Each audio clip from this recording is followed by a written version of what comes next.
कक्षा 11वीं के सभी विद्यार्थियों के लिए आज की इस क्लास में 20 ऐसे इम्पोर्टेंट क्वेश्चन मैं आपके लिए लेके आई हूँ जो त्रैमासिक परीक्षा में आपको देखने को मिलने वाले हैं।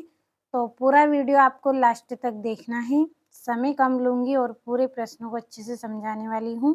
देख सकते हैं आप, इस तरह से पूरा पेपर मैंने यहाँ पे भर दिया है ताकि आपका समय कम खर्च हो और अच्छे से आप पूरे प्रश्नों को कंप्लीट कर सकें। ये इस तरह से। तो आपका पहला प्रश्न क्या है, इसको पढ़ लेते हैं। तो पहले प्रश्न में आपके एक वाक्य में उत्तर है, तो सही विकल्प चुनकर लिखिए। पहला है, लता मंगेशकर जी के पिताजी का नाम। क्या नाम था लता मंगेशकर के पिताजी का? दीनानाथ मंगेशकर। दूसरा है, प्रेमचंद्र जी का मूल नाम था, तो इनका मूल नाम क्या था? धनपत राय। तीसरा है, मीरा के आराध्य प्रभु हैं, तो कौन है? कृष्ण।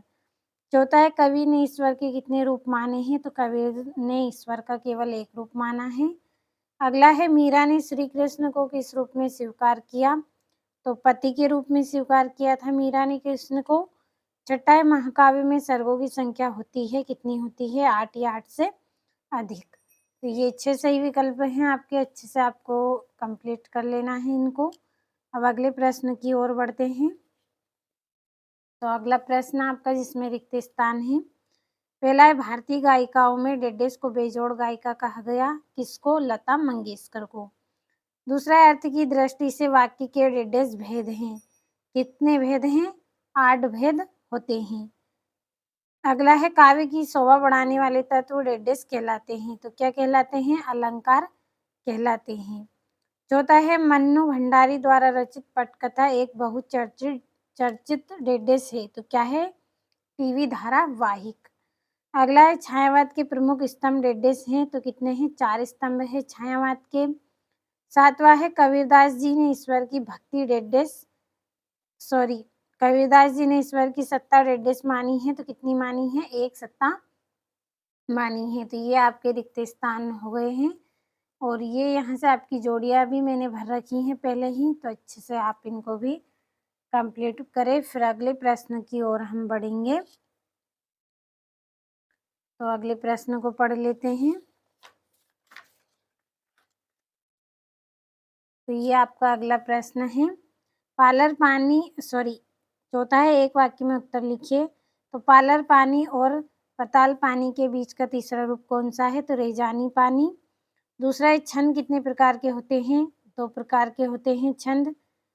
तीसरा है, रस के कितने अंग हैं? 4 अंग हैं रस के। चौथा है, जनसंचार के कोई 3 माध्यम लिखिए। तो पहला है आकाशवाणी, दूसरा है दूरदर्शन फिल्में, तीसरा है समाचार पत्र। पांचवा शब्द युग्म का नाम क्या है? तो सुनने में समान परंतु भिन्न अर्थ देने वाले। छठा है, मोहन के गुरु का नाम क्या था? मास्टर त्रिलोक सिंह था मोहन के गुरु का नाम। अगला प्रश्न है आपका जिसमें सत्य असत्य है, तो भर दिया है सभी को, अच्छे से आपको स्क्रीनशॉट के माध्यम से कंप्लीट कर लेना है।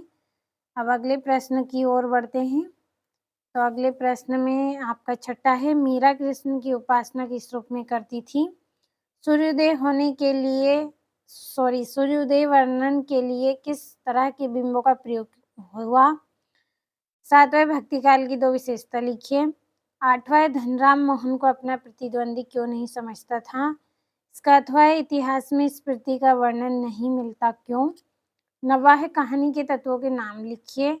10वां, लता जी की गायिका की किन्हीं 2 विशेषताओं का वर्णन कीजिए।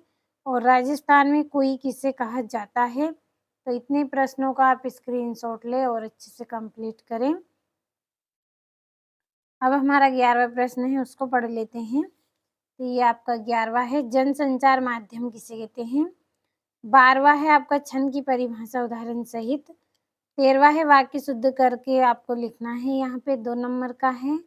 और अगले प्रश्न में आपको शब्द शक्ति कितने प्रकार की होती है उदाहरण दीजिए। और ये निर्देश अनुसार वाक्य परिवर्तन करना है। तो स्क्रीनशॉट ले पूरे प्रश्नों का, अच्छे से कंप्लीट भी करें आप। अब हमारे अगले प्रश्न को पढ़ लेते हैं।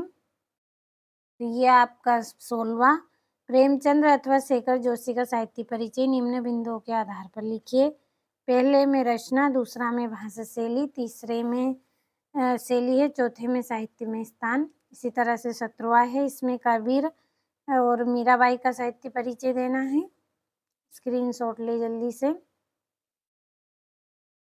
ये आपका 19वां प्रश्न है, इसमें आपको अपठित गद्यांश दिया गया है, तो इस गद्यांश को अच्छे से आपको पढ़ लेना है और नीचे इसके प्रश्न दिए हुए हैं, तो इसके आंसर करना है आपको। तो स्क्रीनशॉट लिया होगा आपने। बढ़ते हैं अगले प्रश्न की ओर। तो ये यहाँ से इसका अथवा है, तो थोड़ा सा छोटा कर देती हूँ ताकि आप अच्छे से स्क्रीनशॉट ले पाएँ। तो यहाँ से स्क्रीनशॉट लें। 22वें और 21वें में संदर्भ प्रसंग व्याख्या करनी है और ये यहाँ से भी आप कंप्लीट करें पूरे प्रश्नों को।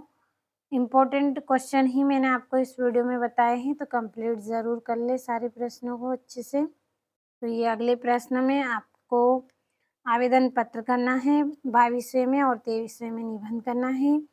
तो हर साल एग्ज़ाम में आपसे पूछे जाते हैं दोनों प्रश्न, तो जो निबंध आपको अच्छा लगे उस निबंध को आप एग्ज़ाम में लिख के आएँ और अच्छे से अच्छे अंक प्राप्त करें।